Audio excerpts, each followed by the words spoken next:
వాళ్ళు చెప్తే ఏమో అనుకున్నాను గానీ అబ్బబ్బబ్బా! ఏమన్నా ఉందా దీని టేస్ట్? నాకైతే తినేటప్పుడు అప్పుడే అయిపోయినాయి. ఇంకొన్ని తెచ్చుకున్నా బాగుండేదనిపించింది. దీని కాళ్ళకి చూసారా ఎంత పెద్ద పెద్ద ముళ్ళున్నాయో, పట్టుకుంటే గుచ్చుకుంటున్నాయి. ఒకటేమో టైగర్ రొయ్య, ఇంకొకటి బ్లూ స్కాంబీ. రెండిటికి డిఫరెన్స్ మీరే చూడండి.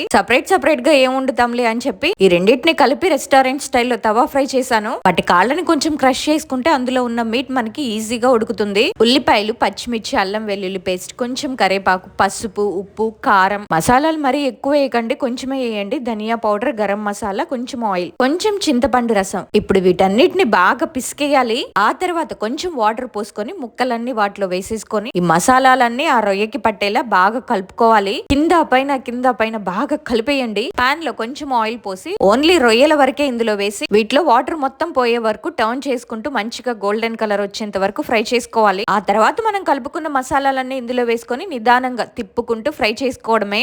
వేడిగా ప్రాన్ తవా ఫ్రై రెడీ అయినట్టే. పీస్ మాత్రం చాలా జ్యూసీగా సాఫ్ట్ గా ఉంది. ఎప్పుడైనా మీరు తెచ్చుకున్నప్పుడు ఒకసారి నేను చెప్పినట్టు ట్రై చేసి చూడండి.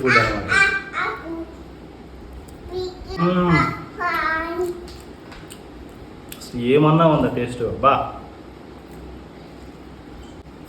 రెస్టారెంట్ కూడా ఇంత టేస్ట్ నేను ఎప్పుడు చూడాలి. అదిరిపోయింది,